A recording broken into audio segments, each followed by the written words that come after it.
Hello. Hi, and welcome to my little dark corner of the internet. If you're new here, hi, I'm FEARSONA. You can call me Sona, and I'm your friendly neighborhood true crime VTuber, here to give you full body chills, and here to make you not sleep at night, because that's what I do to myself and to you. Because if I can't sleep after those stories, so can you. Well, so can not you. I don't know what I'm. Don't make it not make sense. But hi, hello, welcome to today's Full Body Chills live stream.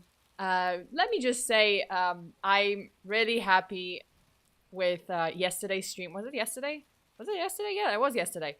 The Valentine's Day stream. It was very interesting. I really liked chatting with you guys and just having a casual conversation about dates, dating, kissing, worst kisses ever, best kisses ever, and how to not get murdered on a first date, because that's important.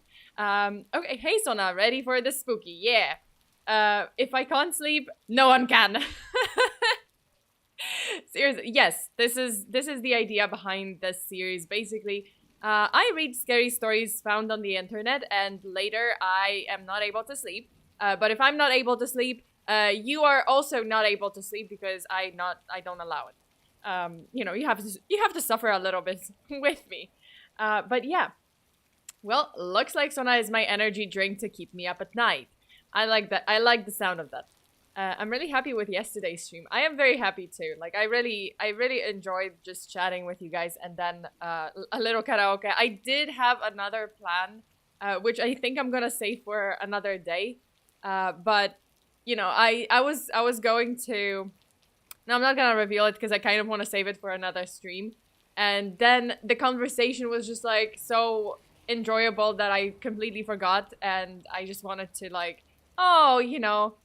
After the stream, I was just, oh yeah, I had this whole thing planned, but then I forgot because it was like so nice, and we were just talking, and the topic was great, and I don't know, like I really enjoyed just talking to you guys, so I completely forgot about my whole plan.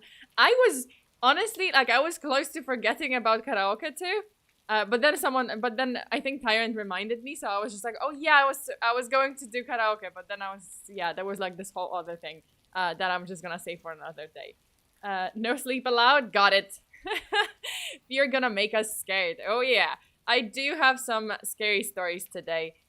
Quite a couple of them. Quite a few of them. Well, time to suffer with these stories with vengeance. I sleep perfectly fine after these full body chill streams. Although, now that I think of it, I think that wolf dream happened after full body chills. Oh, so many disturbing dreams happened after full body chills. I mean, I definitely had very very disturbing dreams. I think I had like a disturbing dream last night. Well, no, yeah, like this morning, and then because I was like looking up those stories last night. Yeah, I do. Why do I put myself through such shame? I don't know. Rule number 1: do not sleep after this stream. Yeah, I'm gonna give you a strange set of rules for the scary story streams. Like, I don't know, run around your house 4 times before going to sleep or something. Or do not go to sleep until 3:34 a.m. And it has to be 34, not 33.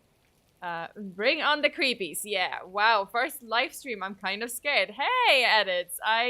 I'm glad that you made it, and thank you so much, and I hope you enjoy the stories. Excuse me, waiter. I'll take an order of full body chills, please, with a side of wine. Oh yeah, I think I will need this side of wine. Okay. Okay. So just a couple of rules. Basically, I'm gonna read each story, and I'm not ignoring the chat. I'm just gonna be like, oh, okay. While I'm reading the story, I'm not gonna respond to chat messages. Unless I pause and I'm just kind of interjecting my own comments, then I will like look at the chat.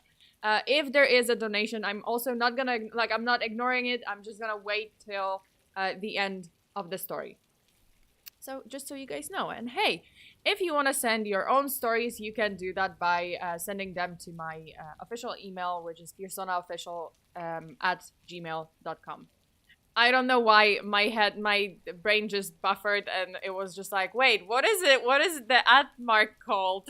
I have to say, because it's so weird, but in Polish you actually say monkey.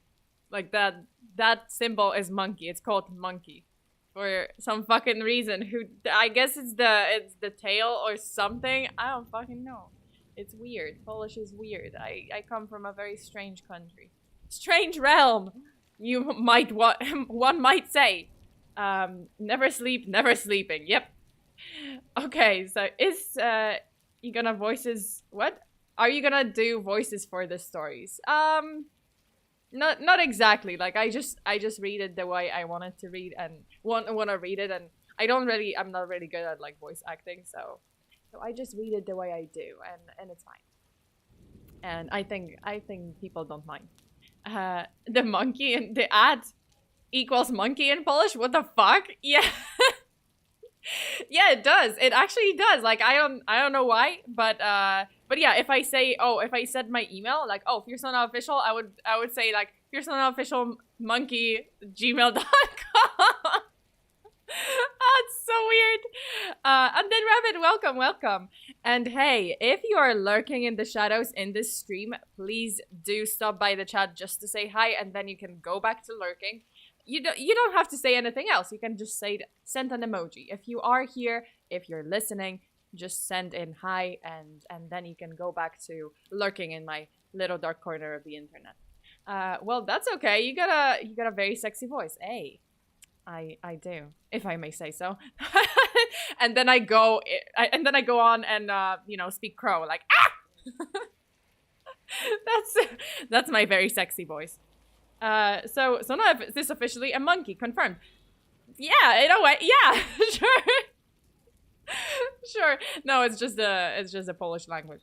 Yeah, everyone's sending like oh, Shadow. Okay, Shadow Gamer. Hi, welcome. Not sure if I'm the only one, but I would love to have those stories on Spotify as a podcast or something. I could listen for hours. Yeah, I mean, I'm pretty sure there is a podcast. Or did you mean like, oh, you want me to read them specifically and have them on Spotify? I mean, I would love to do that at one point. But yeah, I can see. Okay, so Silverjack, Jamie is here. Cultured Individual, Timothy Best. Oh, sorry, Timothy Best. I'm sorry. I was just like Timothy Beast. I mean, that's a cool username too. But hi, hello, welcome. Medodan, I think. Midodan? I'm not sure. I'm sorry. I apologize if I mispronounced your username. And Grand Delta, hi. Speak Crow. Ah! Yeah, my speaking crow is whenever I play a horror game or any game anything in particular, and I just go like ah. Sexy voice equals crow noises. Yeah.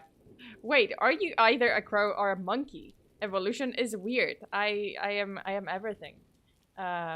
My parents are making me go to sleep. No, Fabian. Oh no. Sorry, I have to miss the stream. No worries, and you can listen to it later.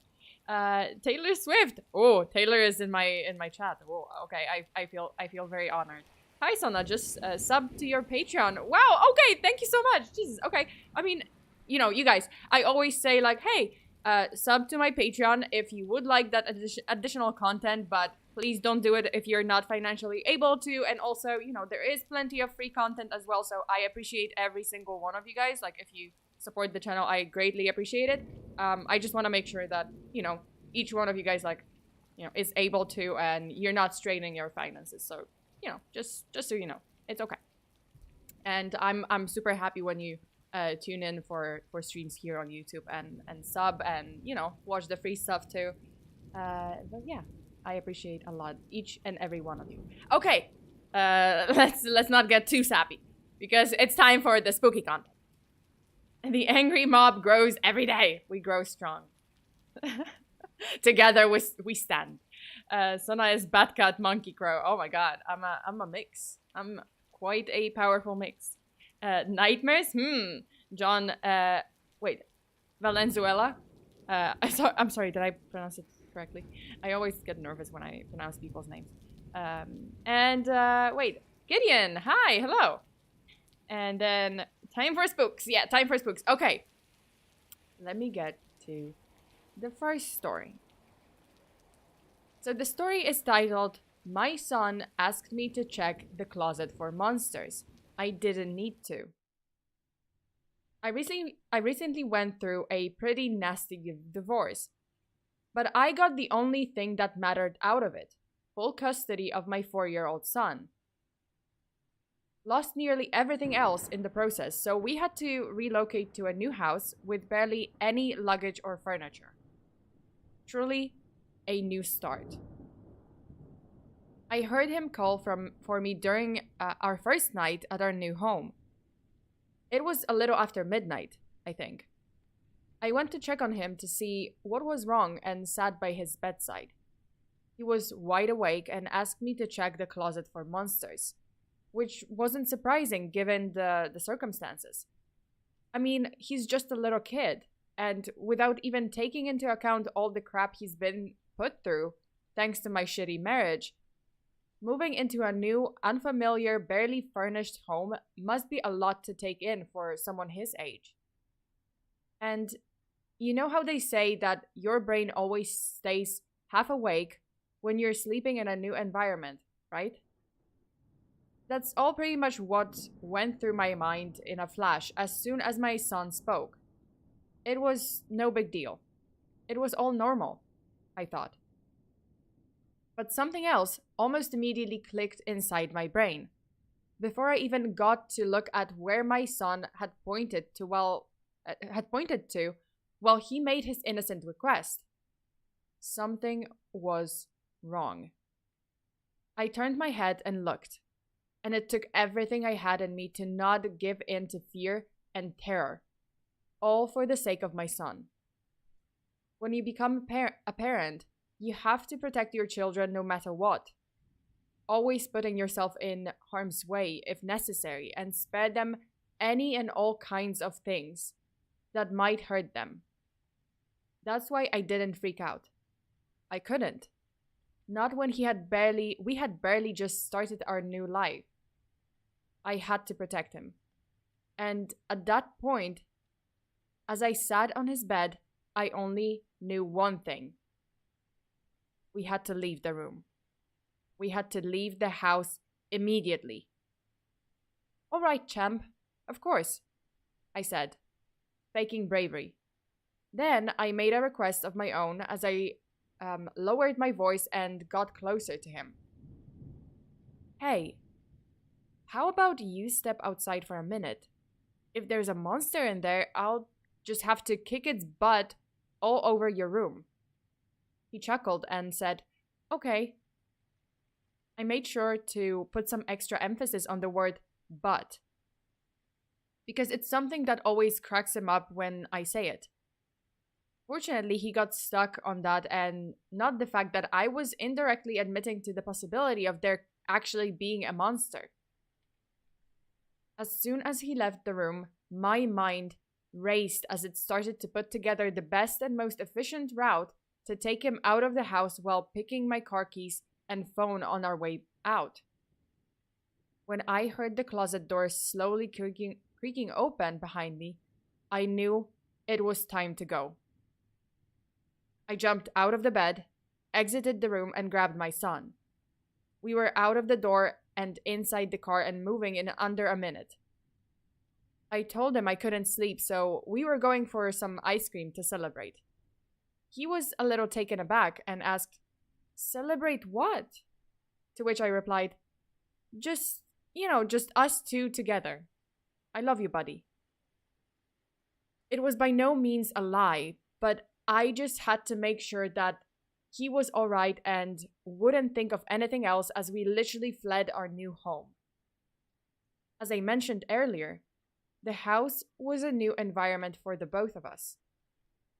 I'd been there a couple of times before, cleaned it all up by myself and assembled what little furniture we had, so I knew for a fact what belonged where and what didn't. And I know his room didn't have a closet. Oh, no closet! Ah! And there was a closet when oh my god, okay. Jesus, okay. Yep, so, yeah, no closet. Suddenly there was a closet when she looked and the door creaked open, so, yeah. Shit! Yeah, I would be out. I would burn this house down to a crisp. Everyone's just like, what? Wait, what? Wait, there's the mom. Yeah, so the mom, the son, and then no closet originally, but suddenly there was a closet with doors, and the doors started, to open. So she's like, dimensional closet. I mean, demon closet. Satan. Burn the house with hellfire. Seriously. Just, you know what? Just get a chihuahua. Just get a chihuahua and, like, let them into the house. He's gonna, like, exorcise all the demons because he's, like, the hound of hell. Ayo, free closet. Yikes. Yeah. Ugh. True free closet, yeah. I mean, I guess so. I guess, like, new. Okay, let me just take a sip of my water because I think I'm just having a... oh shit, I have to sneeze. Okay, breaking the mood, but I have to sneeze.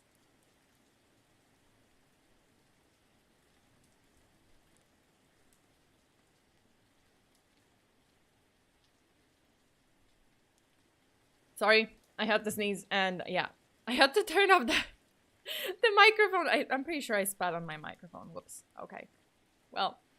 Oh well. Okay. Now, we're gonna bring the holy flamethrower. The holy flamethrower. Okay. Bless you. Thank you. And then we're gonna read another story now. The second story is titled, "My Sugar Daddy Asks Me for Weird Favors." His Tinder profile said that he was 45, but he looked to be in his early 30s at most. Looking for a sugar baby. $700 weekly. No sex. Sign me up. I want $700 weekly. I'm sorry. I had to. Also, just before we get into the story, I just wanted to say that all the stories are linked in the description. So if you guys want to know more of the of the writer's work, just go into the description of this video and find all the links. Hold up, what? Yeah. So, yeah, looking for a sugar baby, $700 weekly. No sex. It sounded too good to be true, but as a broke university student, I was willing to take my chances. I swiped right, and Tinder let me know it was a match. His message came seconds later. Hi there, sweetheart. Sorry, hey there, sweetheart. I cringed at that word. I hated it. But $700 was $700, so I sucked it up and replied, "Hey," winky face. His name was Jack, and he told me he owned his own business, although he never specified what kind of business it was. We talked for a while before he asked me for my Venmo to send me the first payment. After a few minutes, I got the notification. I stared at the $700 for at least 20 minutes, expecting to wake up from a dream at any second. But this wasn't a dream. You still there? I clicked on the message. Yeah, sorry. If you don't mind me asking, what are you looking for in return? I stared at the chat until he replied. I am just looking for you to do a few favors for me. Oh, hell nah. That sounded like it was going to be sexual to me. Like what? For example, the first thing I need you to do is pick up a delivery for me. Oh, hell nah. I know where this is going. No, I don't know where this is going, but actually don't know. But yeah, I would be like, nope. No, I'm gonna end up like the pizza bomber. Okay, that sounded innocent enough, but I was still expecting there to be some kind of twist. $700 to pick up a package? Come on, even I wasn't that naive.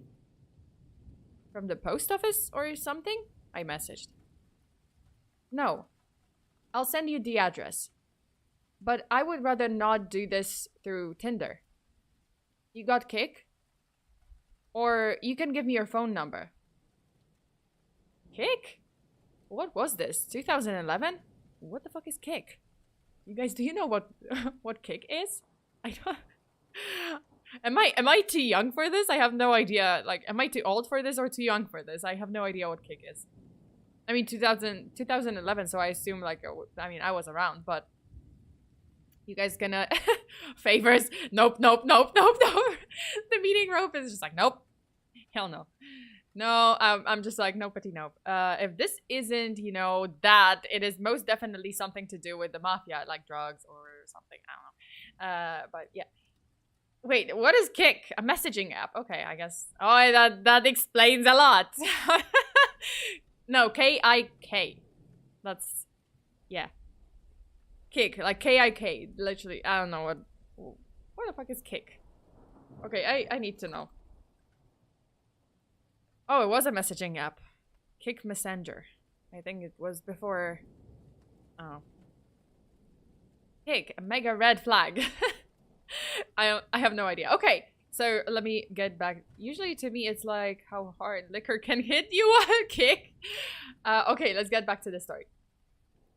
Kik? What was this? 2011? I decided to give him my number instead, and he texted me the address immediately, followed by the address to his house, where I would have to drop off the package. I'm not home right now, but there's a key on the bottom of the blue flower pot near the door. Go inside and put the package on the coffee table in the living room. Make sure that you lock the door when you go inside the house, and then lock it again when you leave. I grabbed my car keys and wallet and got into my car, putting the address into Google Maps. Got it. On my way. My phone buzzed as I backed out of my driveway. I'm serious. Lock the door both times, please. I thought that was a little excessive, but I promised him that I would. The house looked abandoned. It had a broken chain link fence around it, with a small door that was hanging onto dear life. It stuck out like a sore thumb, surrounded by houses that were a lot nicer than this one in comparison. You here for Jack's shit? I looked up to see a man standing in the open doorway of the house. He took up almost the entire space, his head skimming the top of the door frame. He was huge, in height and muscles, and his entire torso was covered in tattoos. Yeah, I guess, I replied, not moving from my spot on the sidewalk. Stay right there, he said. I did. I actually don't think I would have moved if he had asked me to. I looked around and realized that there was no one else on this street. I was a 21-year-old woman alone in the street. I gripped my car keys. A few minutes later, the man came back out carrying a cardboard box. It was about the size of a shoebox, but stained and damp on some of the corners. Can you open your car? He asked. I opened the trunk, not wanting that inside of my car and car seats, and he set it in. All right, there you go, he said. Thanks, I replied. I walked around to the driver's side of the car and opened the door. Oh, and one more thing, he said. I looked at him. Watch out, he said. I didn't reply.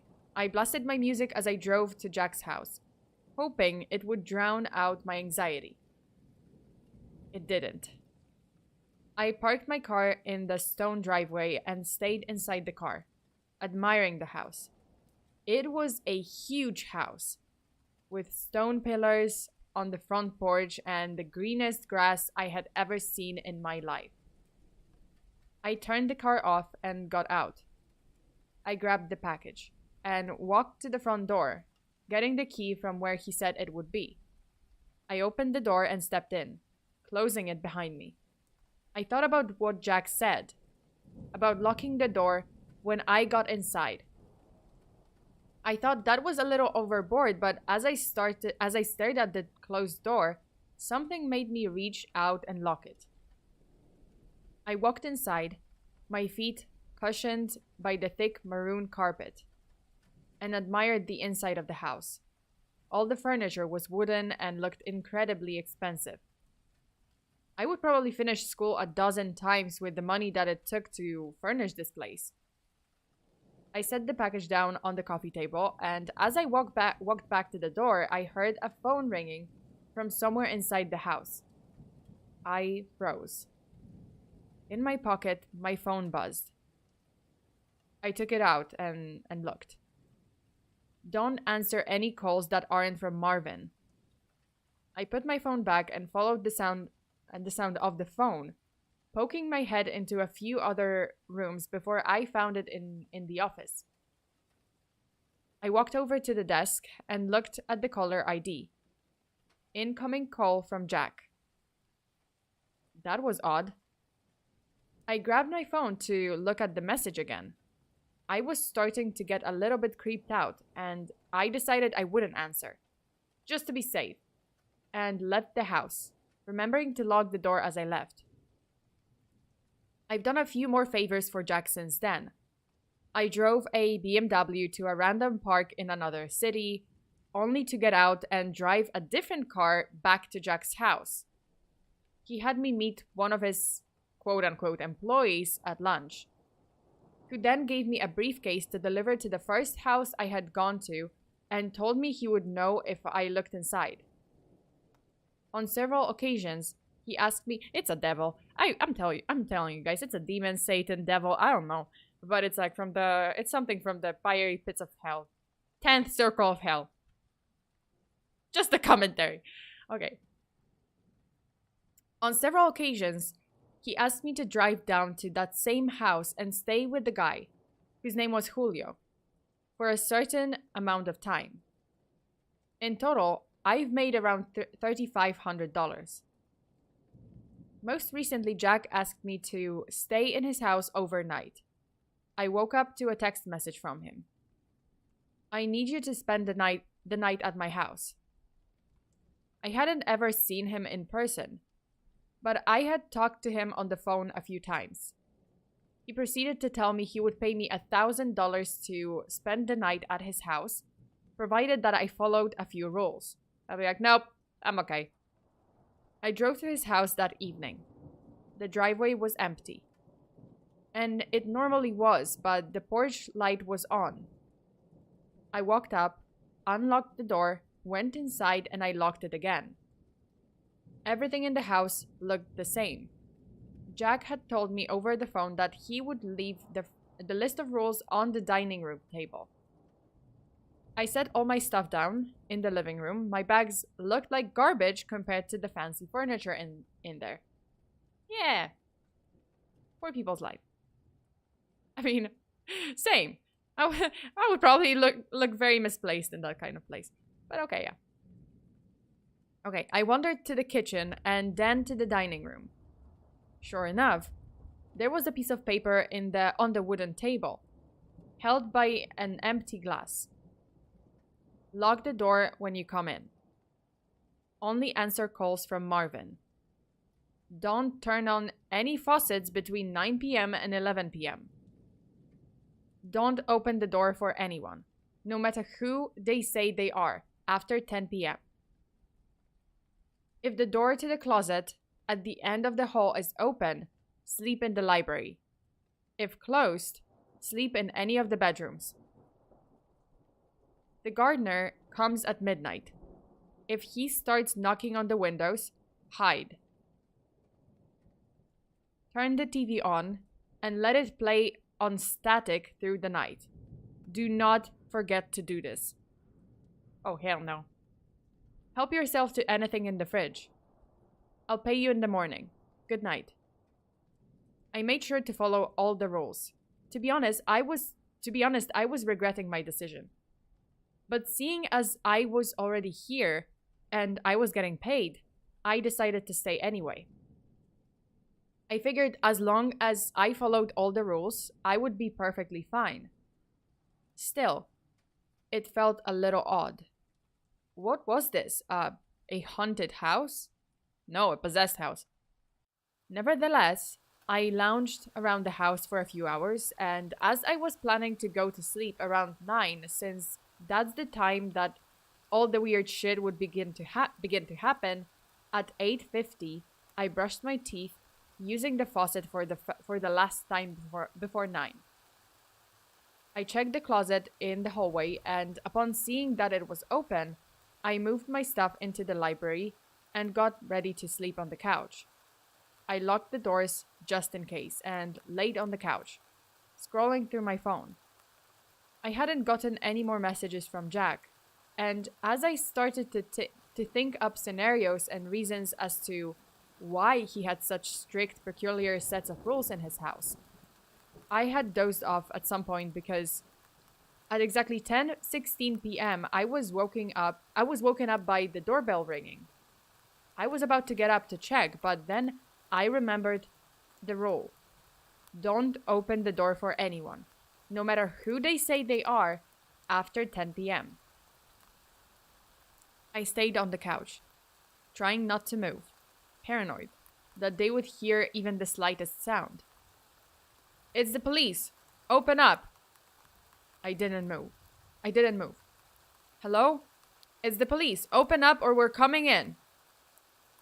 I still didn't move, but I could hear my heartbeat in my ears. There was silence for a little while after that. Then the doorbell rang again. Hey, it's Jack. Let me in. It sounded like Jack, but still, I didn't get up. He would have a key, wouldn't he? Why would he need me to let me in? Why would he need me to let him in? This continued for almost a full hour. Different people would ring the doorbell, announce themselves, and then disappear when I didn't respond.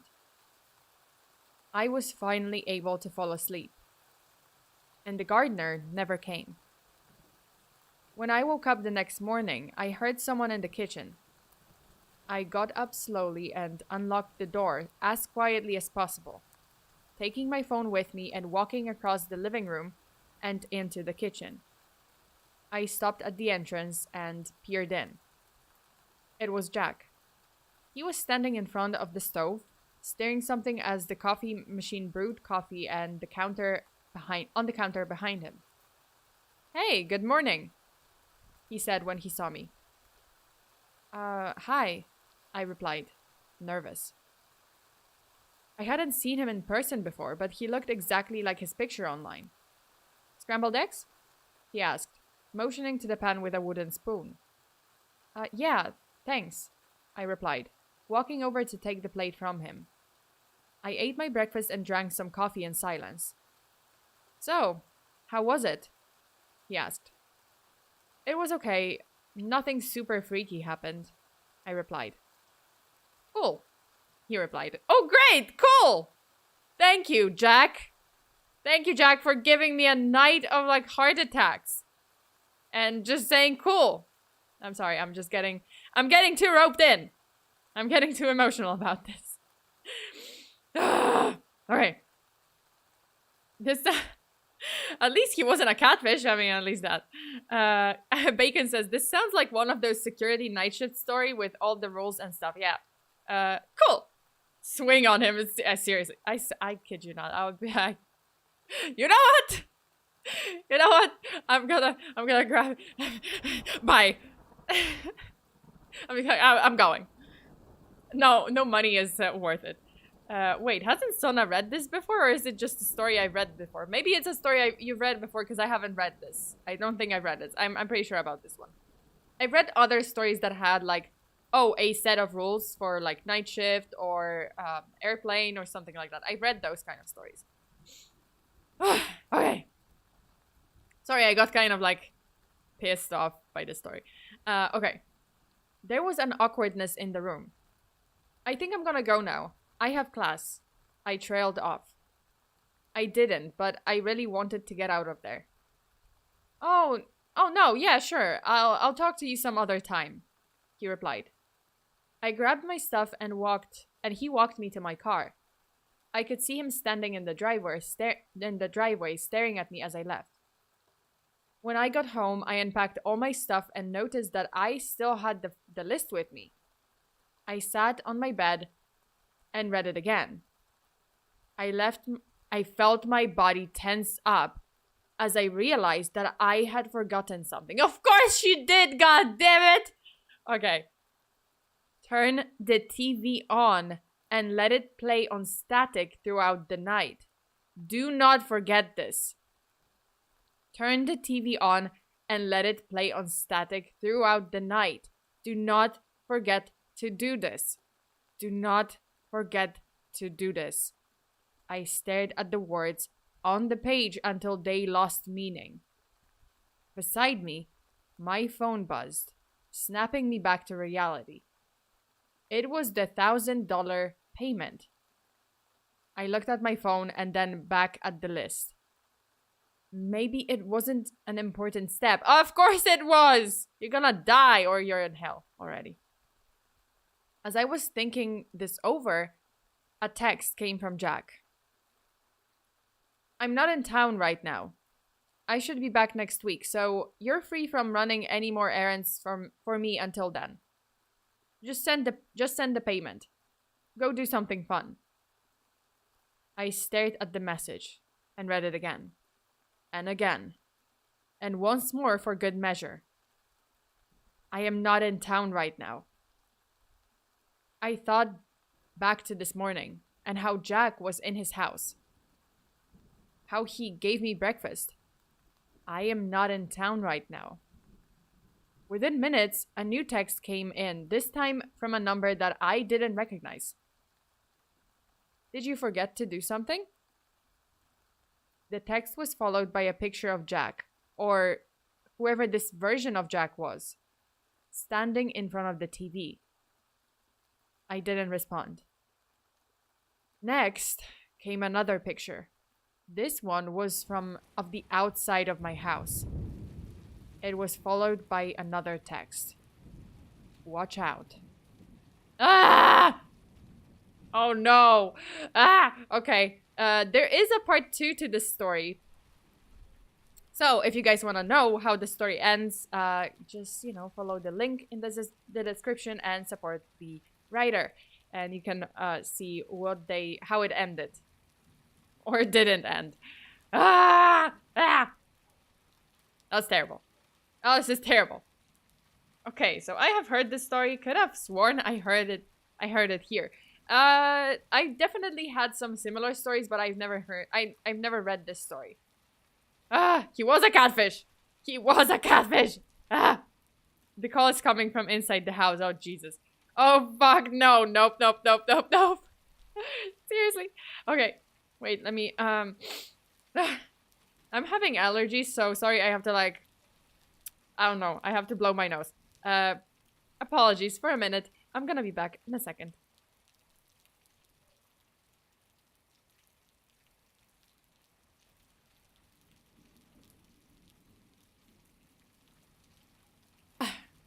Damn. Ah, the congested nose. I love it. Gotta love those moments. Gotta love those days. Alright. Time to move on. The double. No problem. Okay. I'm back. Okay. So now we're gonna read another story that is titled, Has Anyone Heard of the Left-Right Game? A few points before we start. Firstly, I am not the protagonist of this story. I just went to university with her.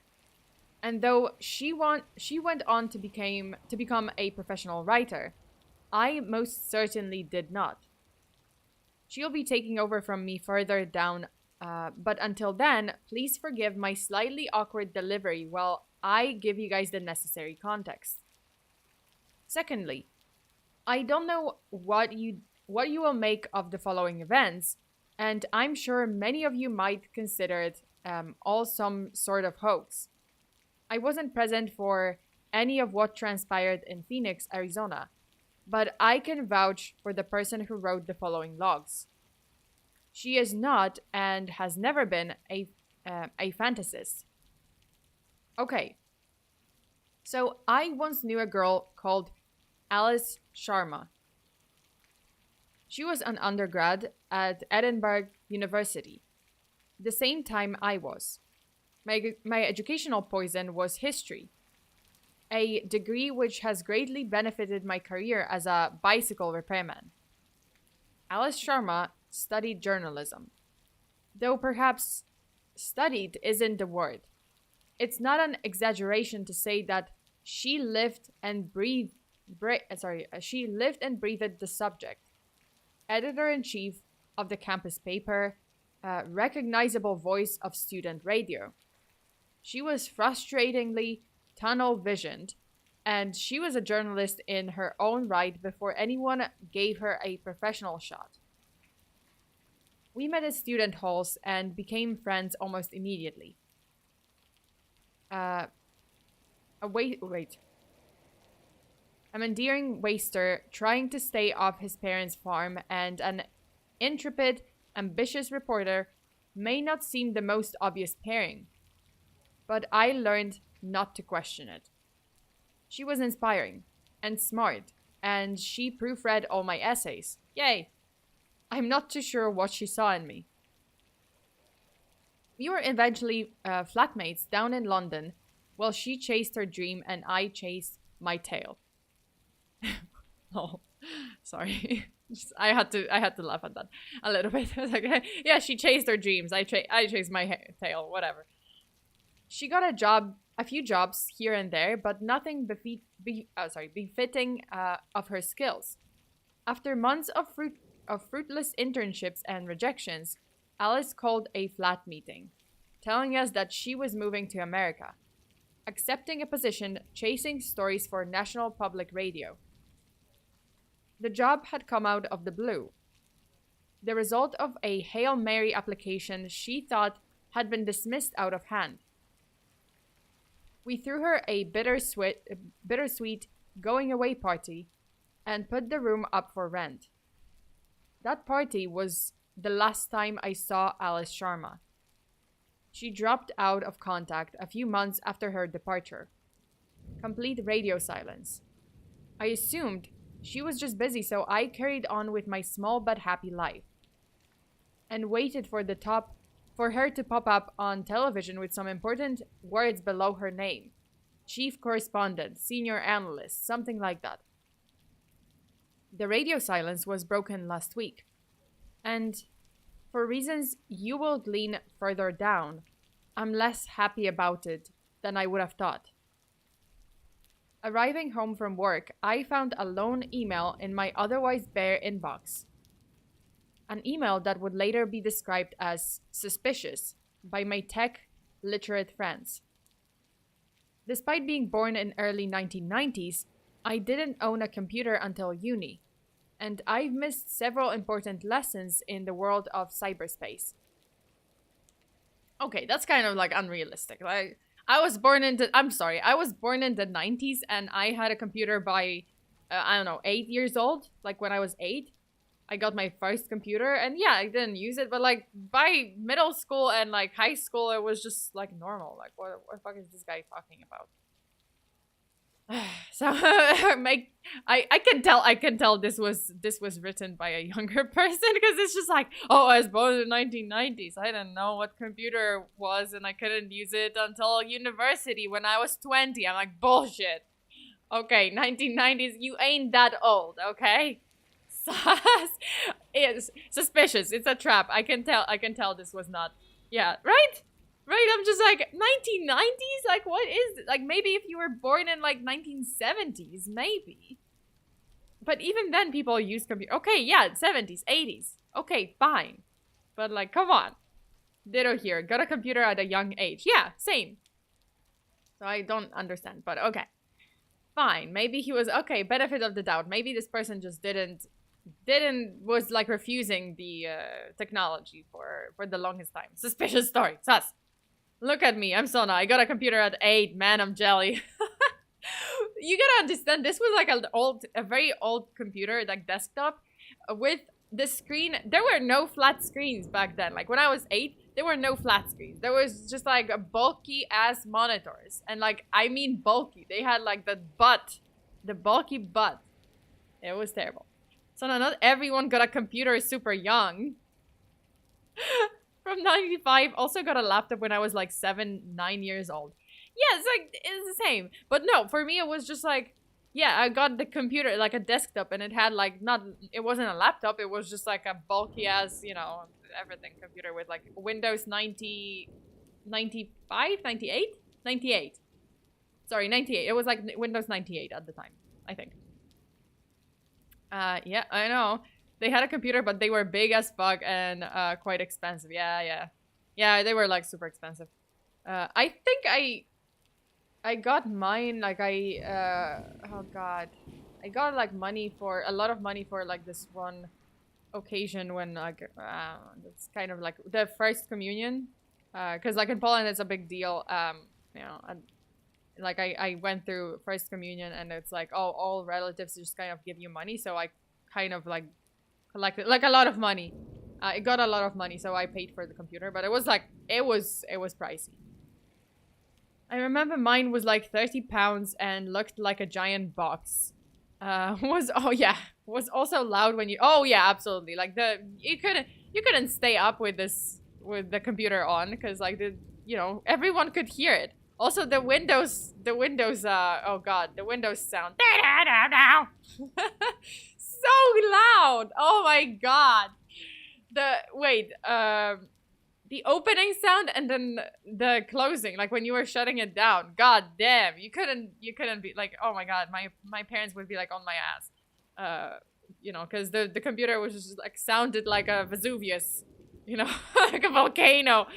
Everyone in the neighborhood knew that I was like up all night. And I was, you know, the startup, the startup, the closing, the shutdown. You could kill someone or seriously hurt them if it fell on someone. You could kill someone with that sound because it sounded like a mandrake from like Harry Potter. Like if you were standing too close, oh boy, you dead. You dead if you heard the Windows sound. Oh my fucking god! Remember dial-up? Oh yeah. Oh god. Yeah. That's terrible. The internet also. Yeah. First steps of the internet. Turn the speakers down. You got mail. Yeah.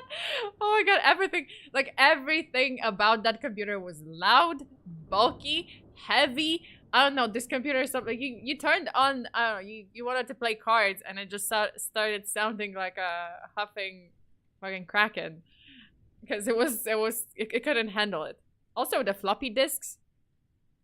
Now I see, oh god, I see those TikToks.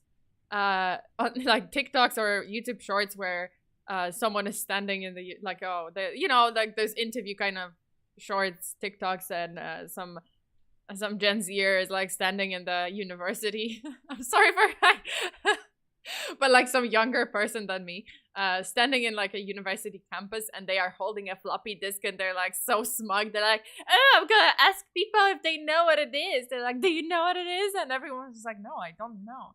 But then he's like so smug about it. I'm like, bitch, shut up. It's a floppy disk. I know.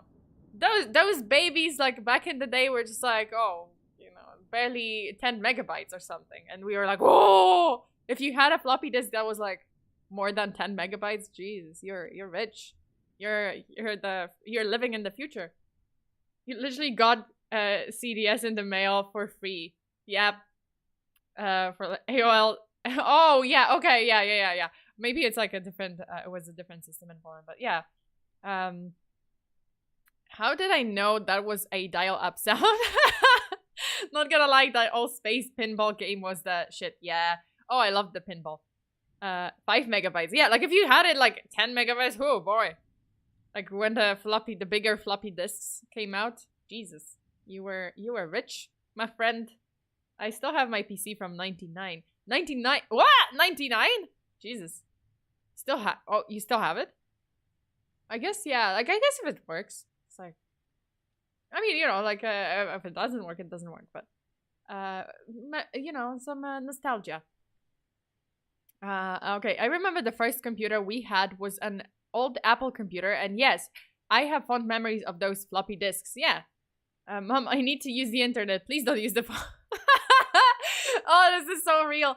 But I think I remember like, oh, it was, I guess I lived with my grandparents maybe. Like they had the phone, like that was the internet. And then, because my family didn't, like me, my mom, we didn't have a phone until, I think, but not the stationary phone. The first, like, we didn't have a stationary phone. My God, like, how did we communicate before, like, phone? We didn't, or maybe we did have a stationary phone. I don't remember. I remember our first cell phone.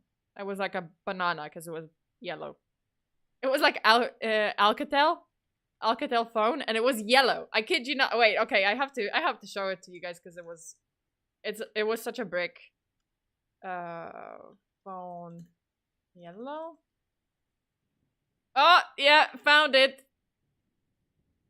Jesus Christ, this phone was terrible. God damn.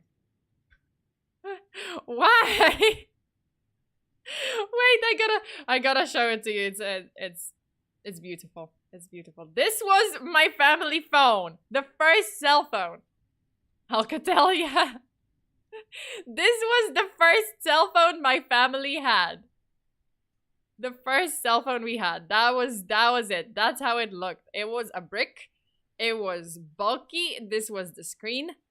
And the buttons. Jesus. And even the color. The color is the same. We also got the yellow one. Because I think another one was like purple or something. I had an Alcatel cell phone for a while. It sucked. Yeah, it did suck.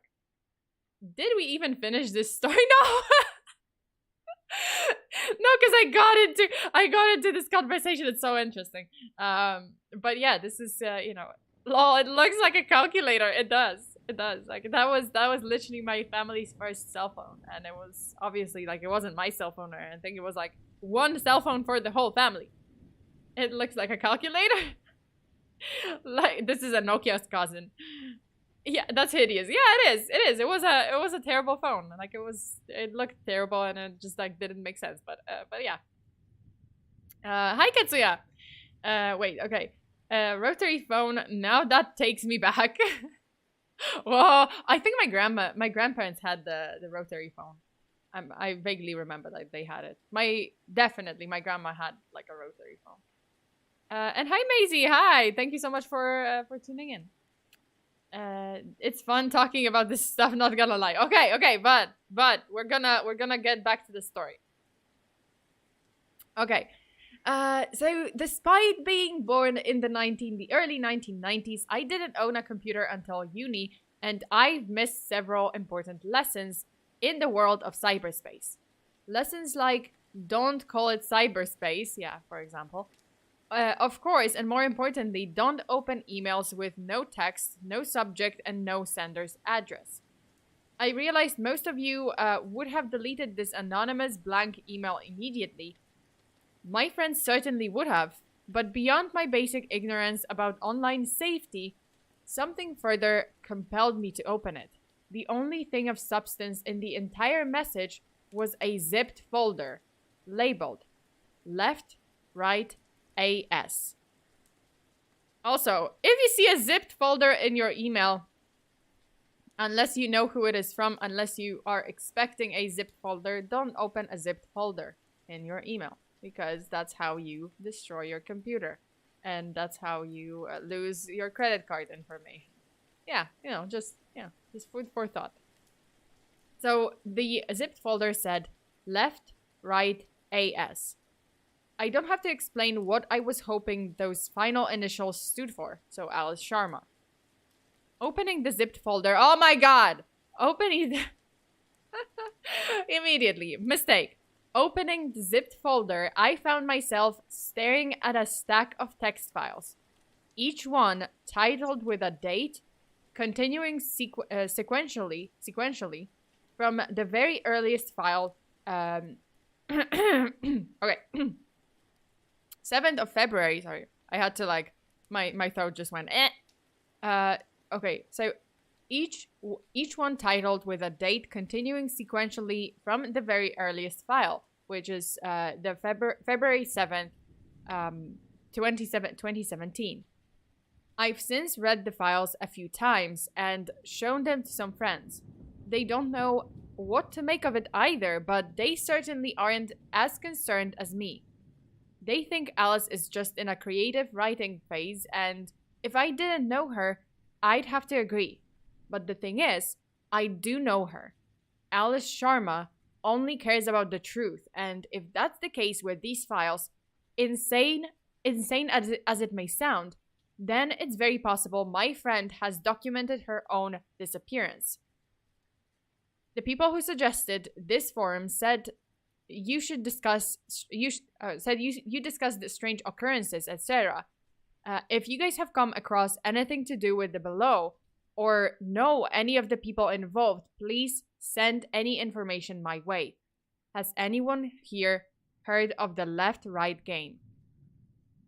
Okay, so now I'm gonna read the file. The left-right game, Draft 1. February 7th, 2017.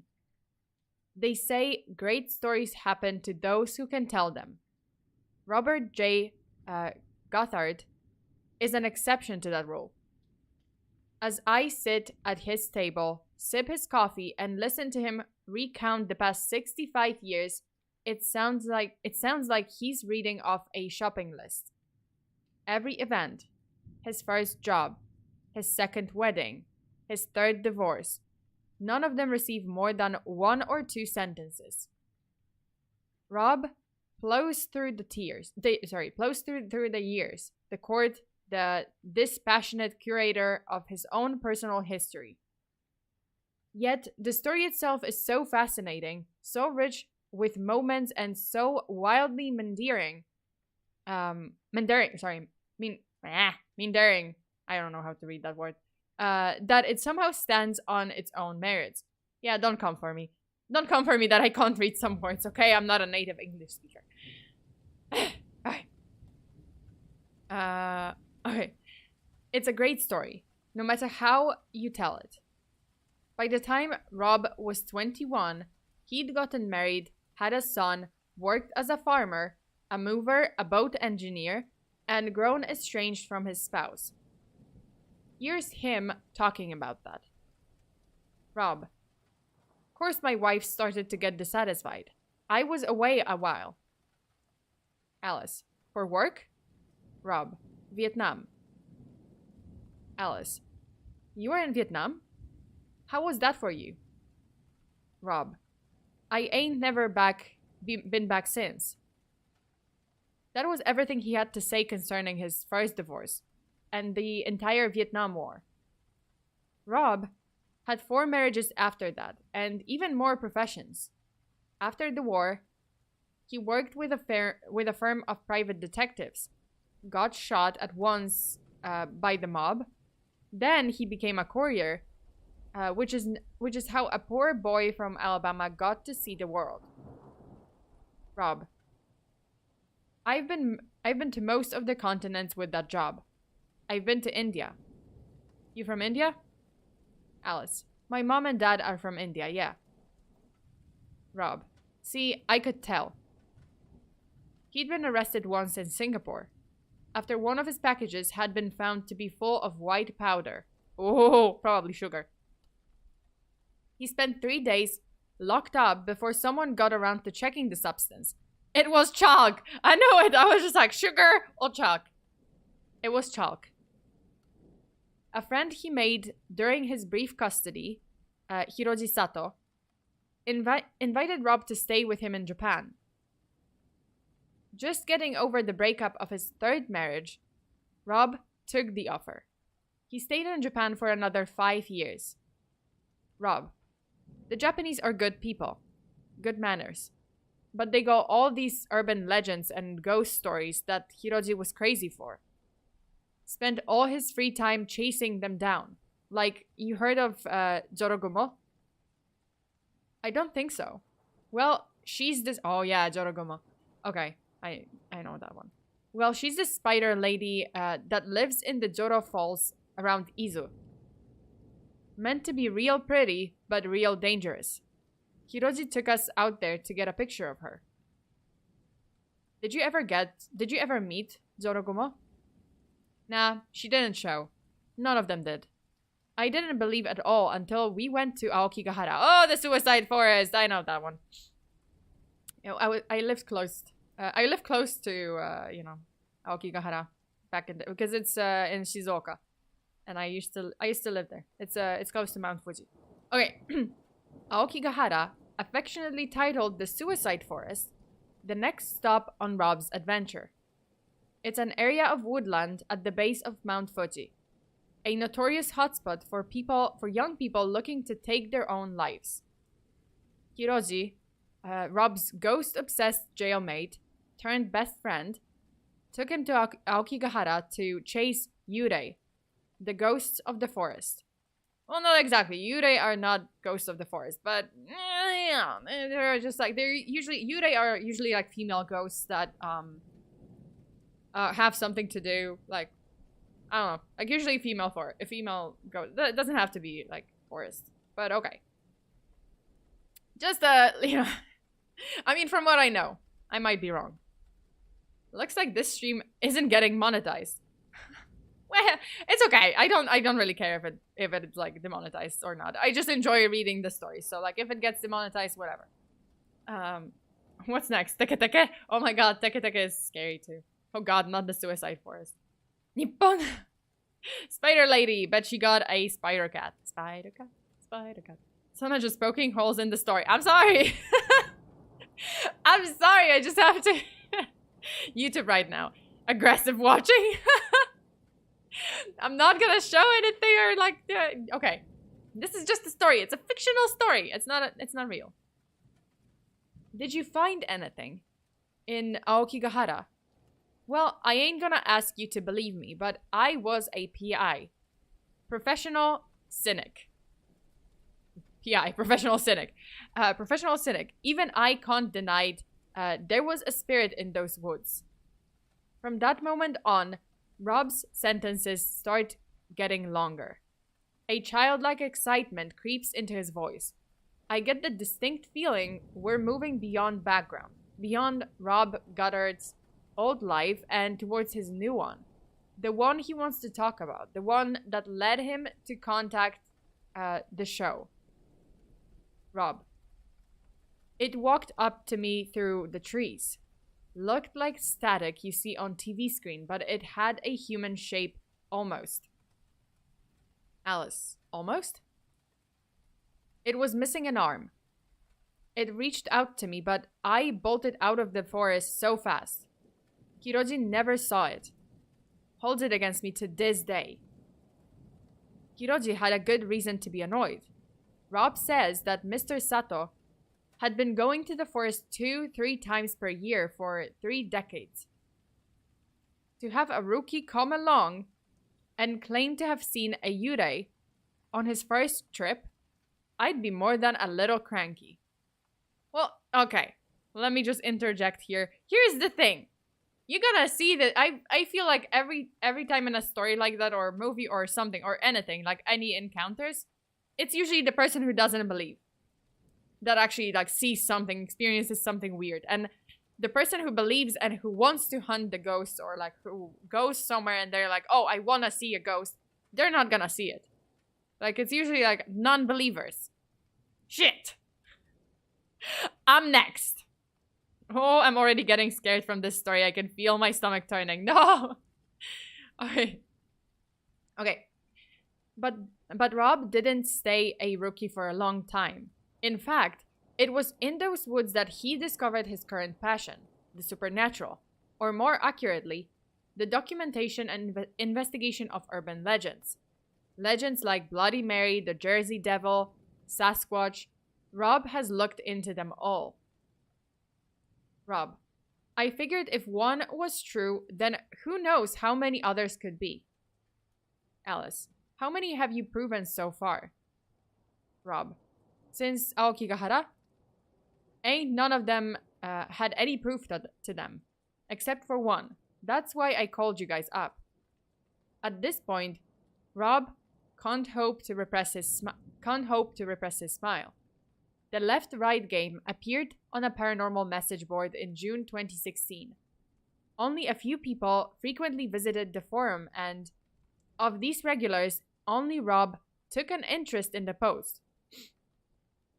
Rob, The whole thing had a level of detail you don't see in other stories. What details grabbed your interest? Logs. High quality pictures. The guy documented everything. Said he wasn't gonna play the game anymore. I think he wanted somebody to keep investigating.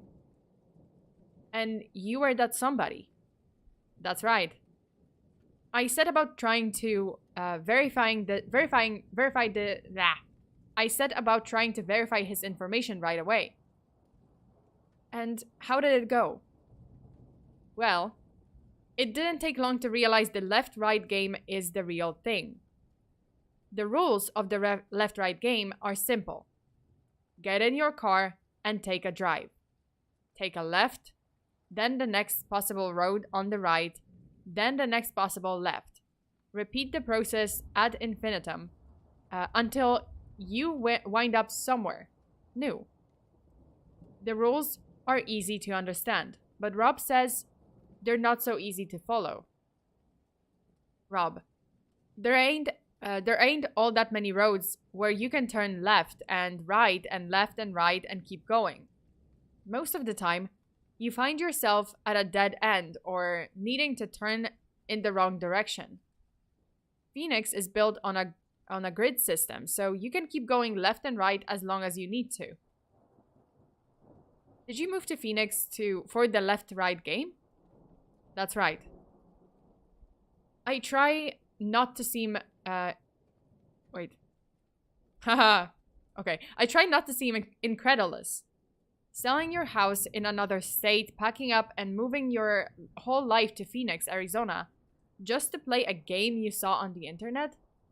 It seems like insanity. Rob smiles as he reads my expression. I can clearly read his expression too. You'll see, it says. Just wait. I wouldn't have to wait long. Included within the 9-page submission Rob sent our show was a long list of suggested items the chosen reporter should bring with them. Clothes for 3 days, a pocket knife, matches, bandages. There were also a set of qualifications the reporter should have. The ability to drive, basic... Oh, okay, that disqualifies me from the beginning, because I suck! I can drive, but I suck as a driver, so I'm too scared to drive. I guess I'm not playing the game. The ability to drive, basic vehicle maintenance, and its human equivalent, first aid training. He didn't just want to talk about the left-right game. He wanted to take one of us along. Rob leaves a short while later to embark on a few errands. Prepping the run, as he calls it. He shows me to the guest room and we part ways. On good terms, but very much aware of the other's poorly veiled opinions. He knew I saw him as a charming obsessive chasing after a fairy tale. He saw me as a naive cynic, on the cusp of a new world. All I could think about, as I heard the front door close, is that by tomorrow afternoon, one of us would be right. More after this. When I wake up the next morning, Rob is in my room, holding a tray which he'd knocked on the bottom of to rouse me. What? Okay. Okay. I don't manage to record the start of our conversation. Rob, I got bananas, strawberries, chocolate syrup. We got some more downstairs, but I wanted you to wake up to something good. We won't be eating this stuff on the road. Rob has made me waffles. He sets them down on the nightstand and talks through the coming day as I eat. I'll admit, it feels a little uncomfortable waking up in a stranger's home to find said stranger already standing over me, but I quickly move past it. Yeah, we'll be like, are you fucking kidding me? Like, I could have died. I tell myself that he's an older man, accustomed to living alone in his own house, not usually having to think about boundaries. Anyway, he certainly knows his way around a waffle iron. Waffles! Why are you guys focusing on waffles? I mean, yeah, that sounds good. I would eat some waffles now. Okay. We hit the road at 9. I wanted to give you the time to get ready before everyone shows up. Alice. There are other people coming? Rob. We got a 5-car convoy on the road today. They will be here in an hour. This is the first I've heard of a convoy. And to be honest, I'm surprised. The game is Rob's obsession, and I'm here at his request. The idea that anyone else would have an interest in today's drive is a little perplexing. Half an hour later, sated, showered and dressed in the functional clothing Rob had so painstakingly outlined, I take my pack out to the porch. Rob's already there, waiting for his associates to show up. Alice. I thought you'd be conducting a few more errands. Rob. If you ain't prepared for the morning of, you ain't prepared. Alice. Huh. Okay, I guess that's fair. Oh, Rob, is the garage locked? The inside door won't budge and I wanted to mic up the car. Rob. Yeah, it's locked up. I'll open it for you. Alice. Thank you. Rob. In fact, it's about time I wheeled her out. Fair warning, Miss Sharma. She's a thing of beauty. To Rob, the beauty took the form of a dark green Jeep Wrangler. Rob climbs in and lets it roll out of the garage. Where it dominates every inch of the driveway, the car is large, 4 doors with a roof enclosing the entire compartment. It's also been modified extensively, yet another example of Rob's dedication to the game. What are you thinking? I think you're 2 caterpillar threads short of driving a tank. Ha! Yeah, I fixed her up good. I put the winch in, heavy duty tires, the light rig on top. It's LEDs. They'll make midnight look like noon, but they don't use hardly any power. Aren't Jeeps open top usually? Not all. This is the unlimited. I like to have a covered car when I head on the road. Yeah, because it might, a 4-door Wrangler. What is your problem with the Jeeps? 2-door better. Okay. I climb in and stow my pack. Rob had removed the back seats to afford more storage space. So technically it's 2-person. The place is packed to the brim. Jerry cans of gasoline, barrels of water, rope, snacks, and his own neatly packed set of clothes. I wonder if the rest of our convoy would take the game so seriously. Rob, when we got Apollo coming up in 10 minutes. No one else has given me a time. I sent the schedule weeks ago. This always happens. His name is Apollo? That's his call sign. Apollo Creed, I think he said. Oh, Creed. Damn. Okay. Why are you using call signs? Did I not tell you? Oh yeah, we're gonna use call signs on the road. Keep communication clear. What is your call sign? Ferryman. What is my call sign? I thought about it. I was thinking London. You're from London, right? I'm from Bristol. Bristol? That's fine, I guess. It's less than 10 minutes before Apollo turns the corner.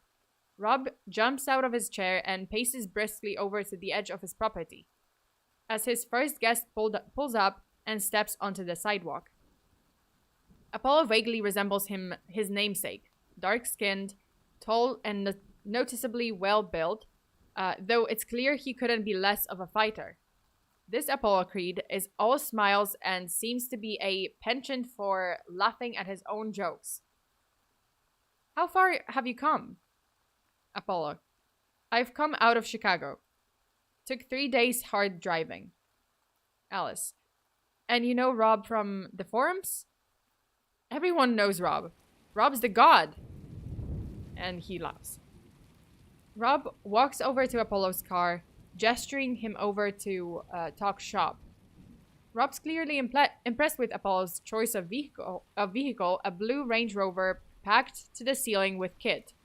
I was more impressed with Rob himself. Somehow, the 65-year-old farmer's son had become respected in a vast online community.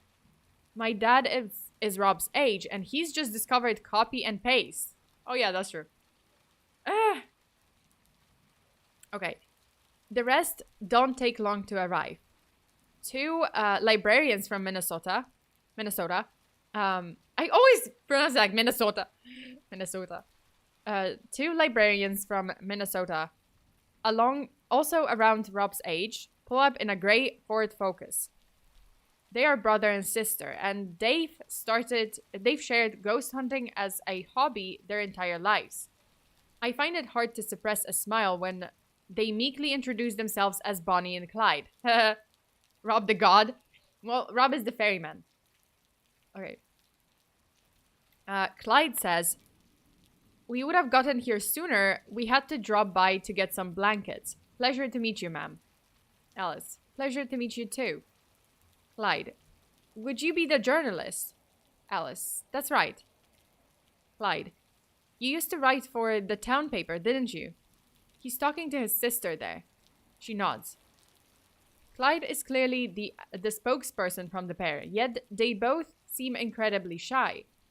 Whether they admire the famous outlaws or just the name, it's pretty clear they couldn't be more different from the real thing. Next to show up are Lilith and Eve, English Lit students at New York University and proprietors of the YouTube channel Paranormicon. Unlike Bonnie and Clyde, Lilith and Eve, so all those nicknames, Lilith and Eve have no issue holding on a conversation. As soon as they learn who I am and what I do for a living, they attempt to conscript me for an expedition to Roswell. Lilith, we have a friend there. He's been seeing some... Eve, he's a seismologist. Lilith, yeah, and he's been recording readings over the years that show subterranean movement, predictable movement. Eve, we're going to see him in July, but we could work it around you if you're free. Alice, I'll have to check my schedule. Eve, okay, cool. Let me give you my email. They quickly hurry off to film an intro for their latest video featuring a quick interview with Rob, who seems pretty welcoming of the attention. The last two cars arrive within a few seconds of each other. A little strong-willed older lady who goes by Blue Jay, and a younger man going by the call sign Ace. Blue Jay has arrived in a gray Ford Explorer. Ace, much to Rob's annoyance, has arrived in a Porsche. Oh my god, you're taking a Porsche for an expedition? For like some kind of spooky game? Come on. Who's next? Moses? Yes. So we have Rob, well, the ferryman, we have Apollo, we have Bonnie and Clyde, we have Lilith and Eve, and now we have Blue Jay and Ace. Okay, Rob, do you think that's gonna help on the road? I didn't write that, Ace. It's my car. What am I meant to do? It's my car. Rob, you didn't read my my notes. You got nothing packed in there. Ace, I did read it, sir, okay? Calm down. I have a bag. I won't ask you for anything. Rob, I know that's true. Ace and Rob were off to a bad start. Ace takes a phone call, and despite my best efforts to get an interview with Blue Jay, she doesn't seem interested in talking to a journalist. With 5 cars and 7 travelers waiting for the green light, Rob hands out radios and charging packs, then launches into a quick safety briefing. Wear seatbelts, stay in position, communicate clearly and often. It's at this moment I start to feel a little dismayed. I like Rob, and clearly so does everyone else. He'd convinced all of them to drive across the country to join in with his game. I start to worry what will happen in the likely event that the whole thing isn't real. Would Rob lose the respect of his peers? Would he accept failure when it comes? After seeing the effort he's put into these runs, the next few hours have the potential to be wildly uncomfortable. With a smile and a few encouraging words. Sorry, my throat is going just like... John, have a good night. Okay, John says, have a good night. Love the new look, by the way. Thank you. And yeah, have a good night yourself. Okay. Wait, let me see how. Okay, it's not that long. I was like, what? Okay, with a smile and a few encouraging words, Rob ends his briefing and bacons me over to the Wrangler. I climb inside and make myself as comfortable as possible. Rob, you ready for this, Bristol? I'm ready. Okay then, let's hit the road. The Wrangler pulls out of the driveway, and the convoy follows in order of arrival. Apollo, Bonnie and Clyde, Lilith and Eve, Blue Jay and Ace keep a steady pace behind us as we come up to the first corner. Rob slowly and deliberately turns left, checking on the others in his rearview mirror. He looks back to the road as Ace's Porsche completes the first turn of the game. Shortly afterwards, Apollo checks in on the CB radio. This is Apollo for Ferryman. How many to more go? What? How many to more go, Rob? Oh, he's so funny, Apollo. No. Okay, never mind. As many as it takes. I guess how many to more go? To more go, Rob? What? How many more to go? Okay, this sentence makes no sense. I'm sorry. Unless it was intentional. Okay, I can tell Rob wanted to the. Okay, I can tell that Rob wanted to reserve the radio for something other than Apollo's quips. But he seemed to like Apollo enough to let it slide. I'm sure Ace would have received the same treatment. We take the next right, then another left. Now, safely assured that everyone's following correctly, Rob speaks my thoughts out loud. You're wondering the same thing Apollo is. What do you mean? You're wondering how many turns we're gonna take before we hit some wall or something. Before you find out, this is all just a story. Does that disappoint you? I'd be disappointed if you weren't thinking of something like that. But now we're on the road, I gotta say something and you gotta listen to it. Okay. Rob, we're coming up to a tunnel soon. Anytime before we reach it, you can get out, walk in any direction you like, and you won't be in the game no more. Once we go through, you gotta retrace the route we took to get yourself back out that tunnel. That's when you're home. And you gotta convince someone to take you back in a car, cause I ain't ferrying you back 20 minutes in.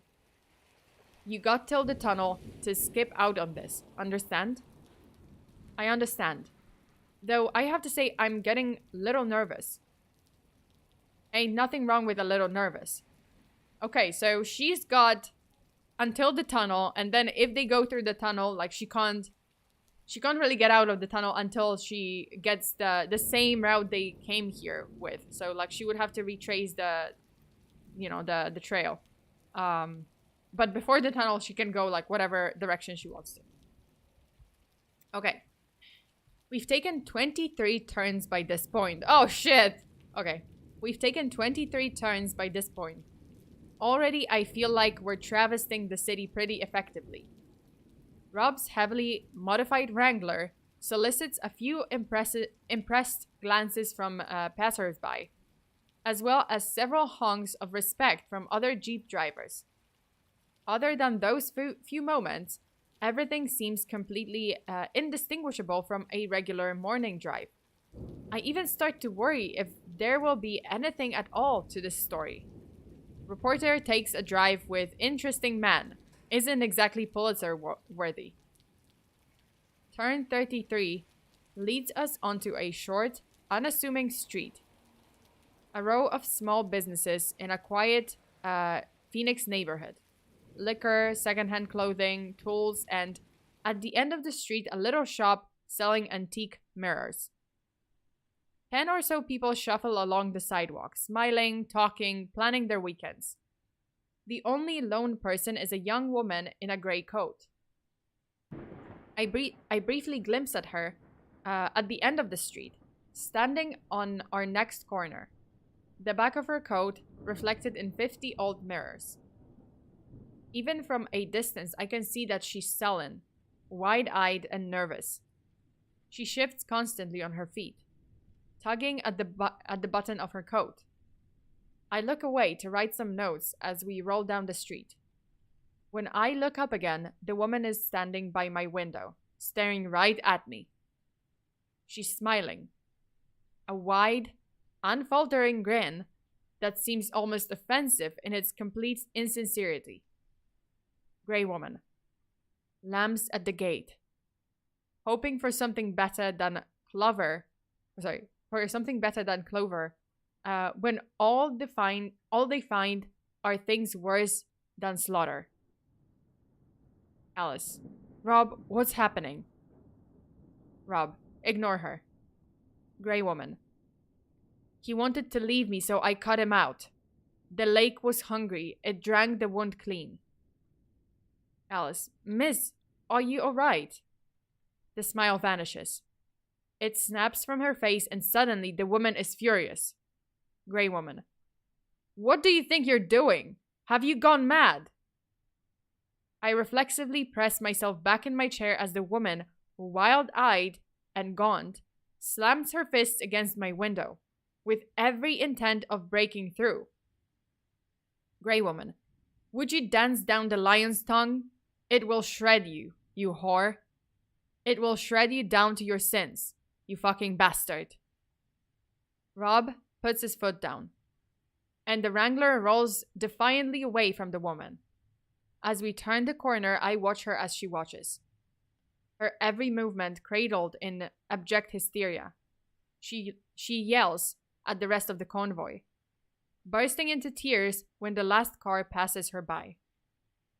As she shrinks into the rearview mirror, I see her turn to a large mirror on the side of the shop, which the owner is in the process of polishing. I watch as she walks up to it, and with a convulsant scream, slams her head into the glass. The mirror cracks around her forehead.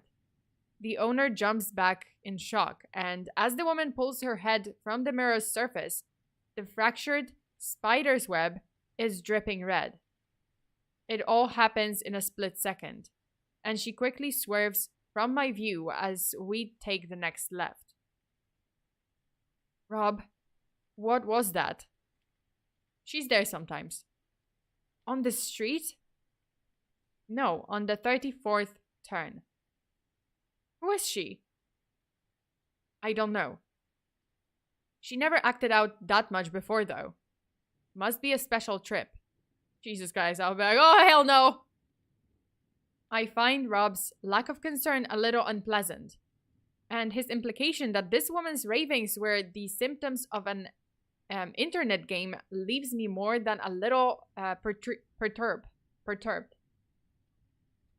As I see it, there are a few explanations for what just happened, and none of them lead to a comforting conclusion. If we had just encountered a bona fide crazy person, then one could argue that Rob is just seeing what he wants to see. Maybe he bought into the game's story so much that every strange but explainable occurrence would be rationalized as the next step in his favorite paranormal narrative. On the other side, alternatively, the woman could have been an actor. Or, sometimes this story just falls apart. Alternatively, the woman could have been an actor. A more elaborate theory, sure, but not unheard of. People have lied to the show before, and Rob was receiving a ton of publicity for his attempt from Lilith, Eve, and I. I admit, Rob didn't seem like a liar, but good liars never do. Okay, this is a third alternative, however. An alternative which, if you put logic aside, explains the all troubling little details that I couldn't help but notice. Because as strange as the gray woman was, isn't it stranger that no one on the street would react? I couldn't recall a single glance in her direction by anybody on the sidewalk. Perhaps that theory falls apart when you consider the shock on the mirror seller's face, but when I think about it, he only reacted once the mirror shattered. And even then, I feel like his attention was on the mirror itself. The radio crackles. Lilith. Lilith to Bristol. Sarah, Eve got that on camera. Do you have audio? I think it picked her up. Lilith. My god, that was so weird. Can you send us the file when we stop? Can you ask Ferryman when we're stopping? Alice. Sorry, my throat is kind of going. Damn. Alice. When's our stopping point? Rob. For them in about 30 minutes. For you, well, you tell me. What? Rob turns off a busy street just before... Rob turns off a busy street just before a large intersection onto a much quieter stretch of two-lane road. Ahead of us, the road slopes downward, leading into an underpass, which disappears into darkness. We had arrived at the tunnel. Oh no. Alice. What is this supposed to pass under? Rob. Ain't supposed to pass under anything. It's just there. Alice. And if we weren't playing the game? Rob. Then it won't show. The question is, are you playing the game or not? Rob turns to me. It's the first time he's taken his eyes off the road since we started. He pulls the car to a slow stop at the mouth of the tunnel. Rob. You get out now, and you can go wherever you want to go. But through there, you will need a car to get yourself home, and like I said, mine isn't turning around for a long while. Do you understand? It's a dramatic statement, but unsettlingly, it doesn't feel like he's attempting to dramatize. It feels like I'm having something genuinely asked of me. Am I ready for this, for what's to come? Do I accept the risks involved? Do I consent to be taken down this road and the next road and the next? Am I prepared to see this game through, real or otherwise, to its end? Alice. What are you waiting for? Rob smiles and turns back to the road. He picks up the CB radio, holds down the button on the side, the microphone crackles. Rob. This is ferryman to all cars. Anyone wants to step out, then pull to the side now. Otherwise, stay in formation and have some supplies at hand. We got a long ways to go. Much like the game I'm so tentatively playing, my view of Robert seems to change direction frequently. I had heard all about his life, but I'm sure that I know him. I like the guy, but I'm not certain I can trust him. And though I admire his dedication to the left-right game, I'm not sure I will like where it might lead us. Yet, as he takes us into the tunnel, his face vanishing and reappearing under the dim sodium lights, I can tell that he expects this trip to be a major step in his already impressive story. And this time, for better or for worse, I'm along for the ride. Okay. There's like several parts of this series. I just think it's too long. So if you guys want to know what happens next, there's like part 2 through part 10. So you can go to the link in the description and you can find all the parts. This is an online game. There's no turning back. I mean, there's no turning back from the tunnel. Like if they go into the tunnel, which they did, yeah, that's what happens. So how is this a game? Well, because you have to, as I said, like, I mean, as you were listening, like, oh, if you are in a car and you turn, you have to turn constantly left and right, and now until you get into a tunnel, and then I suppose you continue, and until you get somewhere or something happens. Just watch the movie. Oh, is there a movie? Oh, I didn't know. I didn't know there was a movie. I mean, I could watch the movie. Wait, is that a movie? Wait, the left right game movie. If this is a movie, I'm watching this. Whoa. Is it a movie? Well, it's a podcast series, I guess, but I don't know. Oh no, wait, is there a movie? Seems like there is, I guess. Interesting. Okay. Now the next story. In a brief moment. I kind of wanna drink something and like just chill for a moment. 10 parts and they are all probably that long. No thanks. I mean, if you have time and if you're interested in the story. Sorry, I had to drink. Okay. It probably is. Kind of reminds me of the Hell's Gate tunnel from around my area. What? Oh my god. It's Amazon TV. Whoa. Okay. I guess they have a movie. Okay. Now, the next story is called I Met a Demon on the Tokyo Subway. So another story from Japan. This story is a retelling of something that happened to me when I was 7 years old. As the years have gone by and I've grown up, I've realized that the story cannot possibly be true, yet I can't shake the feeling that it is. It happened in Tokyo, in the subway station. I was standing with my father when I saw the demon.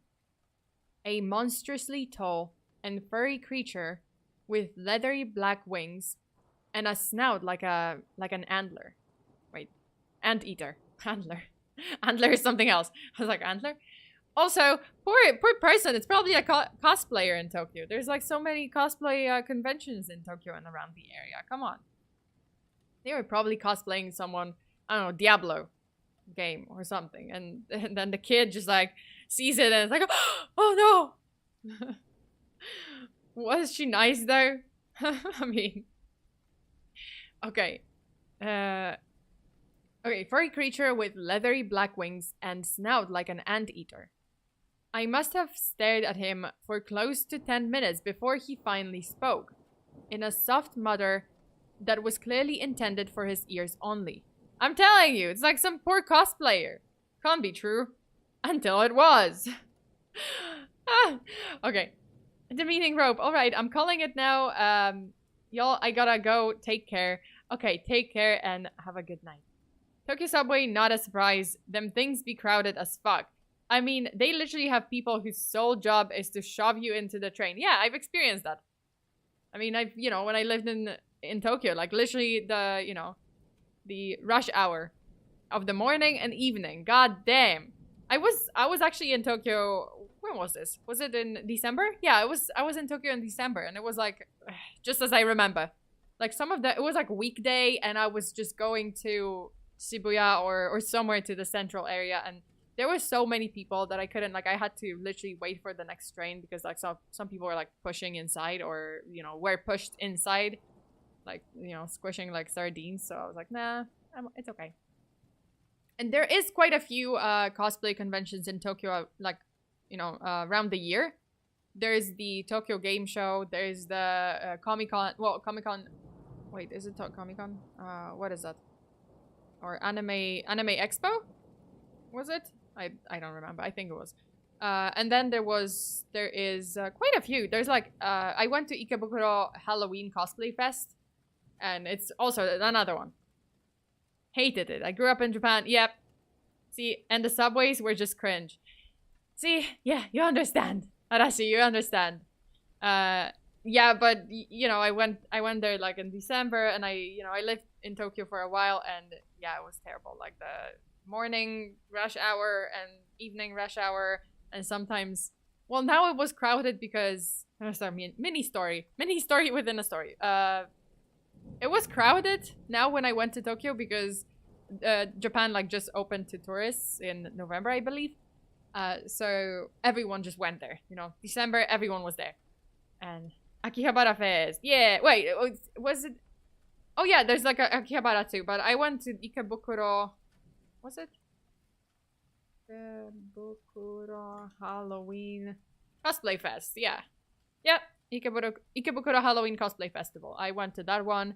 Was it Tokyo? Was it anime? No, wait. What was it? Comic-Con?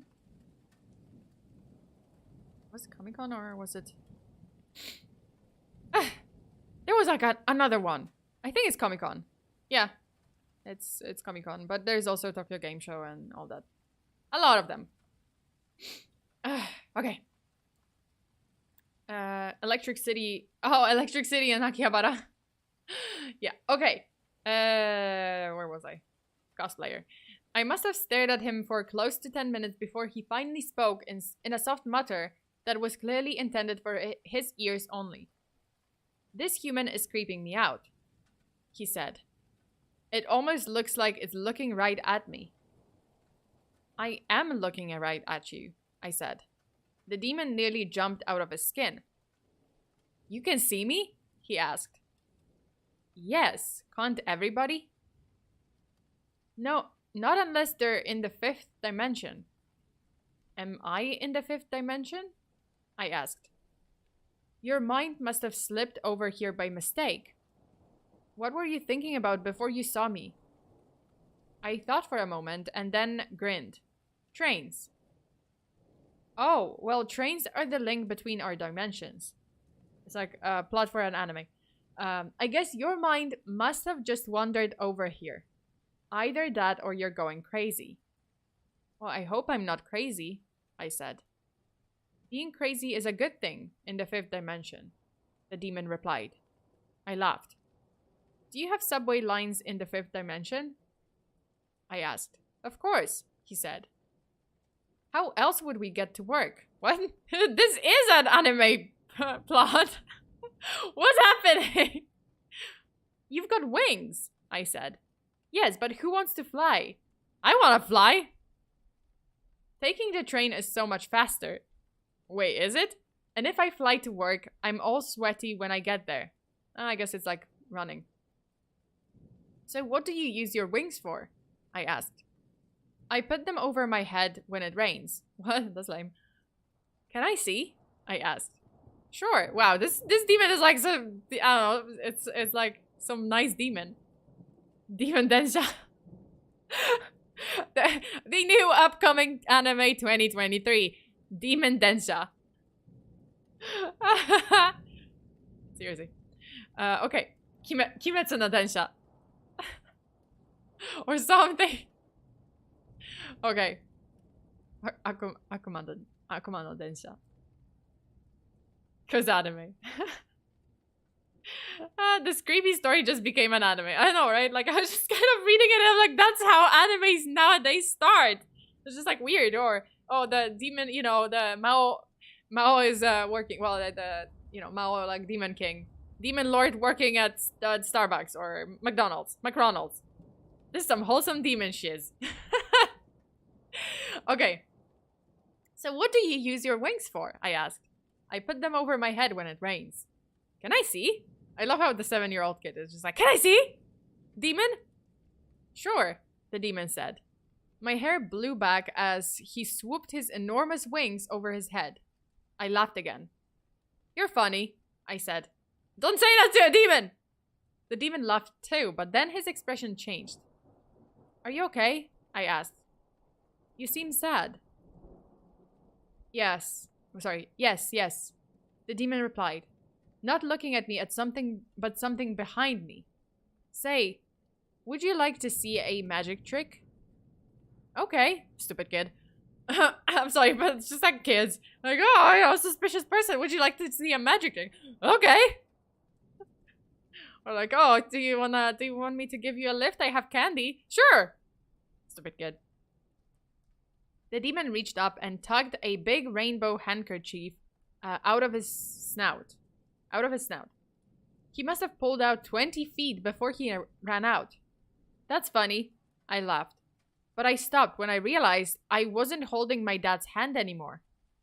Stupid kid. I looked around and saw the subway station had disappeared, replaced by flowing green meadows that were full of old trains. I can't see the subway station anymore, I said. That's okay, said the demon. Sometimes it's better to see what isn't there instead of what is. What do you mean? Sometimes when I'm bored or sad, my mind slips off to the third dimension and I see people like you. That's funny, I laughed. Can you go to the other dimensions too? But the demon didn't answer. He was looking up at the sky. It's starting to rain, he said, whooshing his wings up over his head. Warm droplets of rain hit my face. Can I get under your wings with you? I asked. Not now, he replied. You've gotta go home. The world began to shimmer and flow together like different shades of green and gold paint, spinning around faster and faster in circles. I started to feel a little sick and I closed my eyes. The world stopped spinning, but warm droplets of water still fell on my face. I opened my eyes and saw my mom crying over me. But I didn't see my dad. Where's Dad? I asked her. Did he bring me home? Yes, darling, she said, although she didn't look at me when she said it. He brought you home and then he had to go away. Oh, I replied. When will he be back? I don't know, she said. My dad never did come back, and it was years before I found out the truth. He had killed himself that day. That morning, he had written a note to my mother, explaining that he intended to bring me along and step in front of the train with me. My mother found it when she got home from work and called the police. But it was too late to stop my father. The witnesses say that just before he jumped, I pulled away from his hand and ran off, fainting right after. But one of the witnesses, a little boy around my age, said that he saw something take my hand and lead me away from the speeding train. He said it was a monstrously tall and furry creature, with leathery black wings and an anteater's snout. Oh, this became so dark! Why? Why? Why? Shit! Why is it so dark? But good guy demon. This is a plot for an anime. This is an opening plot for an anime. Sad story. And then the kid discovers that he can slip into the fifth dimension every now and then he has to save it because it's collapsing. And like he's like demon king or something, or that wasn't his father, and he was actually like his mother had a child with a demon, and he's half demon, and he's like the future of the demon dimension. That's the plot. Bigfoot saved her. Okay. But yeah, that's I predict this is gonna be the new plot. Gotta take him out to drink. Seriously. No, not that they are grown up. They have to find the demon and like buy him whiskey or something. I'm like, hey, yo, I owe you a big one.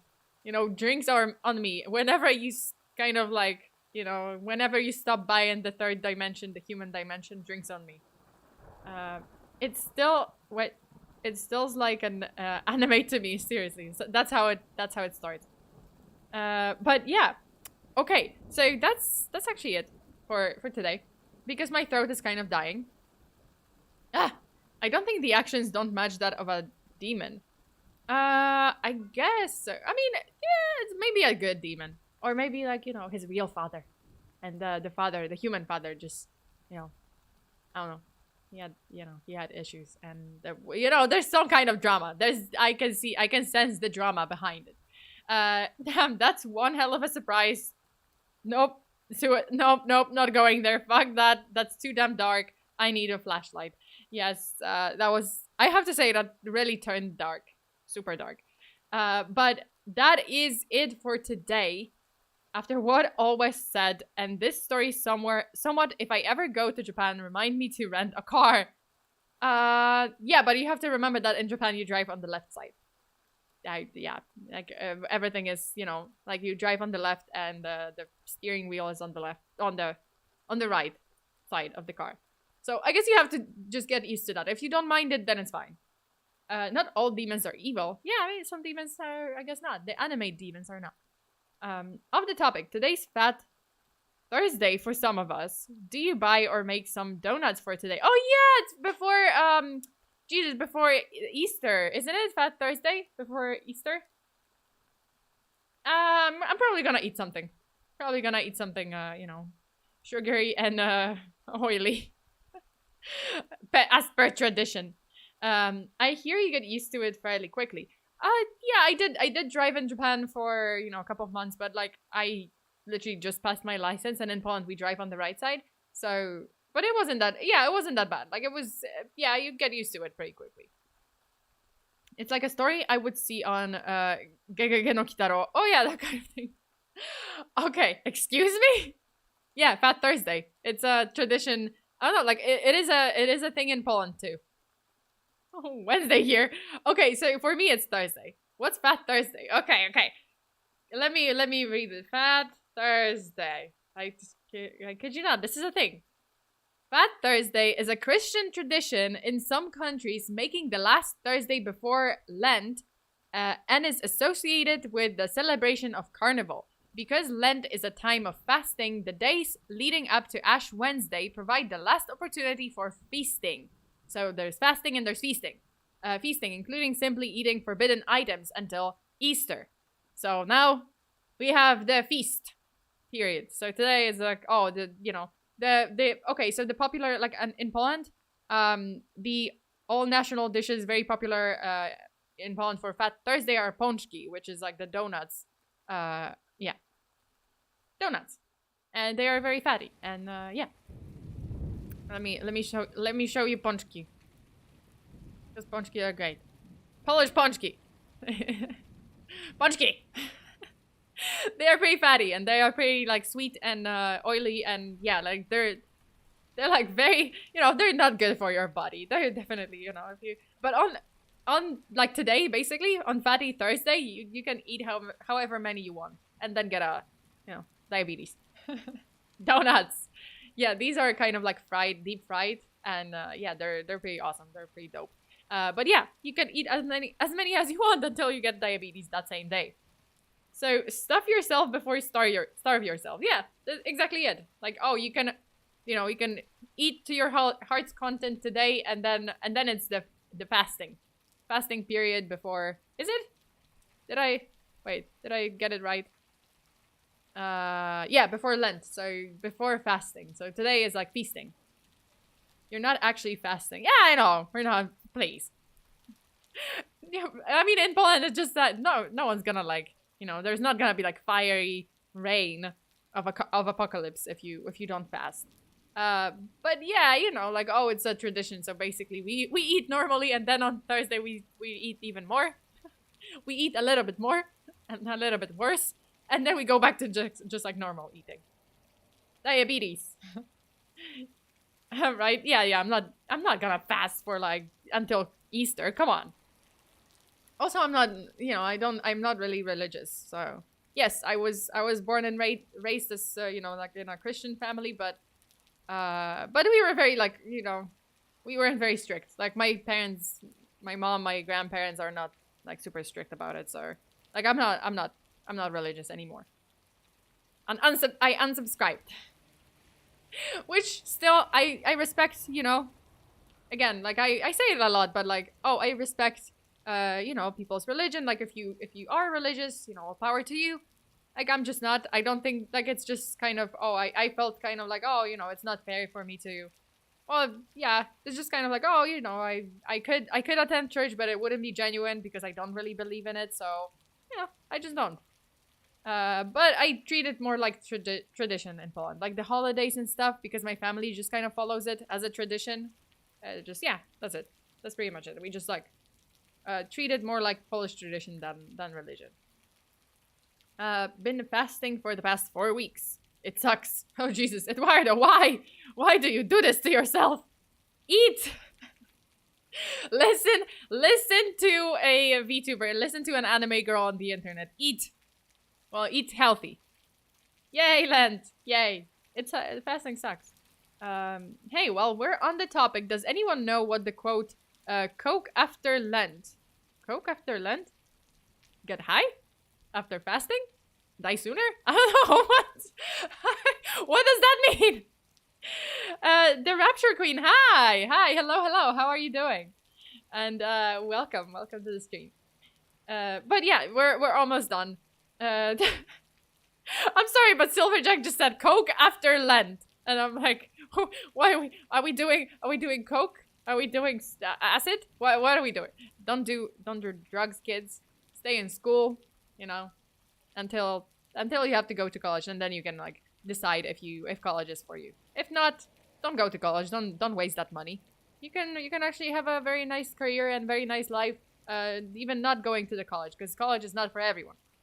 But finish your school, like the base education. Yeah, like cola or cocaine. Okay, because I was like, drugs? Are we doing drugs? Obviously Coca-Cola. Oh no, it's not obvious to me. I have a wandering mind. That sounded bad. Okay. I make people describe food for me while I pretend I'm eating it. It's just sad, really. Eduardo, why? Why? I hope it's for the right reasons, and I hope you're staying healthy, and I hope, Eduardo, I really hope that you're, you know, I mean, obviously I'm not qualified to give advice, but you know, I hope you're staying safe, and you're just treating yourself with kindness.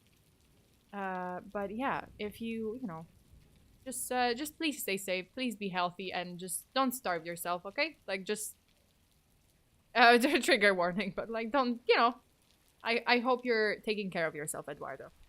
Okay. Damn it, Sana, get your mind out of the gutter. I'm sorry, but it's just like, I hear Coke and I'm just, I don't know, it's all those true crime stories. I swear it's nothing else. I swear it's like all those true crime stories. Okay. You guys, thank you so very much for watching today. Let me just read out the list of all my patrons as a thank you. Wait. Making sounds. But let me, wait, okay. Okay, let me just read out the whole list of patrons.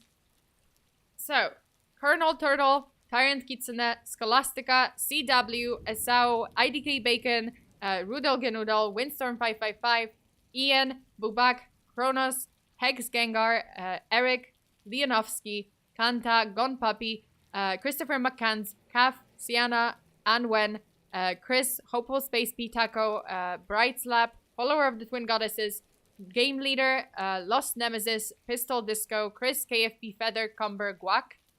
Very, very long name. Chris, come on.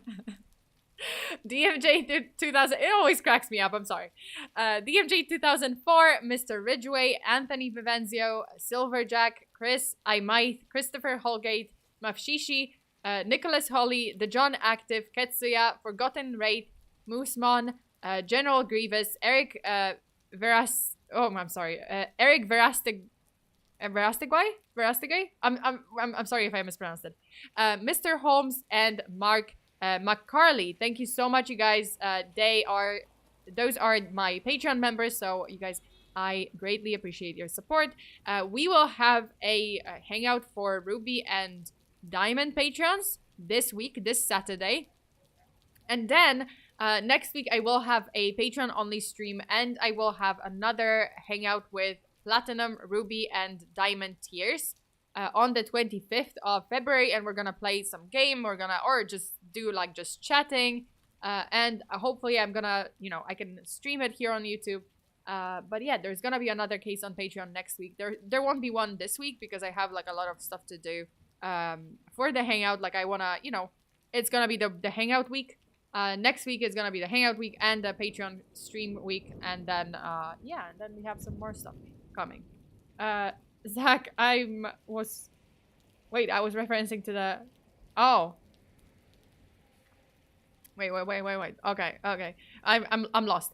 Okay, so you guys, anyway, thank you so much for tuning in today.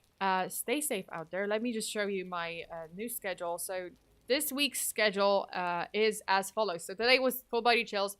Tomorrow I'm gonna take a day off because I have some field work to do. I have to prepare for stuff for Patreon and for true crime. Then we will have Friday. Fuck this game. I will play Portal. I will play Shobon. I think that's another infuriating game.